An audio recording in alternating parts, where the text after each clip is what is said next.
Good morning, my fellow truckers. This is a 2012 Volvo D13 engine.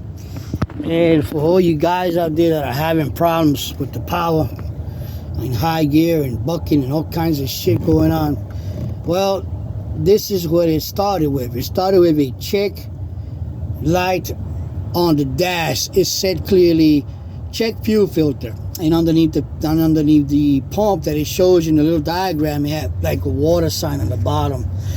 When I checked the fuel filters, I found out that the fuel filter separator was full with crap.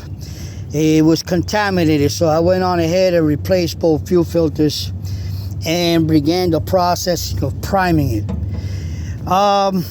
It did not leak at first, but when I started the truck after I primed it, it had the same problem, and it continually says check fuel filter. Now, I might have thought, well, okay, you know what, maybe the fuel filter is not serviced, or it might be new. However, it might be broken inside, you know what I mean? Nothing is perfect in this world.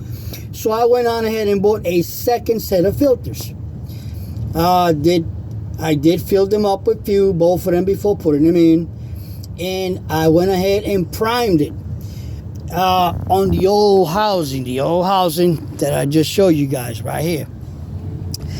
What happened was I drove it down the road, and 1 through 5, this is a 10-speed, it bucked on me and it loses power. And then again, it says check fuel filter. Now I went on ahead and stopped the truck, removed the separator plug on the bottom, and let whatever was bothering it come out. But everything that came out was clean fuel. Now, a couple of videos that I seen said, you know what, it might be airy, the line. So I went on ahead and reprimed it again. And this time, according to another gentleman on a video, I just cracked open the front return line going back into the fuel filter housing, which goes right into right into the high pressure switch. Since this is an early model, it doesn't have, according to Volvo that they checked, it doesn't have the fuel rail high pressure switch inside the valve cover. As you can see, it doesn't have the electronic connector going from the outside into the head. There's no connector there. Now, they gave me a high fuel pressure switch, which is this one right here, and I replaced it on the old housing. However, there was a difference between the pressure switch. This one has 4 prongs, and the new one had 3. So I put back the old one in it. Okay? Now, reprimed it again. And at the third attempt to prime it, the primer started leaking fuel. The plunger was ruined. And I went on ahead and replaced the fuel filter housing. So the fuel filter housing, as you can see, was replaced, and it comes with a high pressure switch, brand new. So I put on the fuel filters back on.